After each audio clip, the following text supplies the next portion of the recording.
حكايات فرجة هي سلسلة مش متصلة من فيديوهات قصيرة، واللي فيها هنحكي لكم حكاية صغيرة نتعلم منها حاجة مفيدة أو ناخد منها عبرة تغير فينا عاداتنا وأفكارنا للأحسن. في مقولة مشهورة بتقول حب ما تعمل حتى تعمل ما تحب، وبطل قصتنا النهاردة هيدينا مثال عملي على المقولة دي.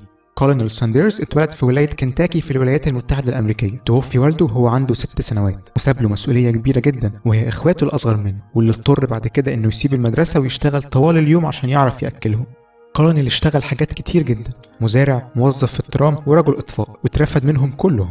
فقرر يشتغل موظف مبيعات في شركة تأمينات، ولكنه اترفد منها برضه. عرض عليه واحد من معارفه ساعتها وظيفة في كافي شوب، كانوا عايزين شخص يغسل الأطباق هناك. كولونيل رفض في بدء الأمر، وكان شايف إن مستواه ما يسمحلهوش بالوظيفة دي، لكن ضيق المال أجبره إنه يقبلها، ومعاها تغيرت طريقة تفكيره تماما.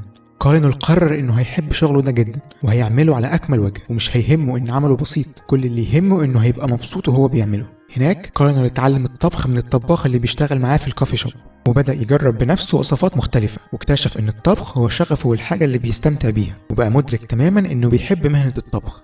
على عكس ما كلنا متوقعين، كولونيل ما كملش في مهنة الطبخ، لكنه بدأ مشروع فندق صغير ونجح نجاح باهر في وقت صغير، واستمر في إدارته لحد سن ال 65، وبعدها اضطر إنه يبيعه بمبلغ زهيد جدا بعد سلسلة من التدهورات اللي حصلت للفندق. في الوقت ده كولونيل كان في قمة إحباطه ويأسه من الحياة، وفكر جديا في إنه ينتحر ويخلص نفسه من الكابوس اللي حصل له ده. بس فكر للحظات ورجع يفتكر حبه الكبير للطبخ، وقرر إنه يدي للطبخ فرصة، فاستلف مبلغ صغير وعكف في بيته يطبخ الدجاج المقلي، واللي كان عارف إنه بيعمله أحسن من أي حد على الكوكب.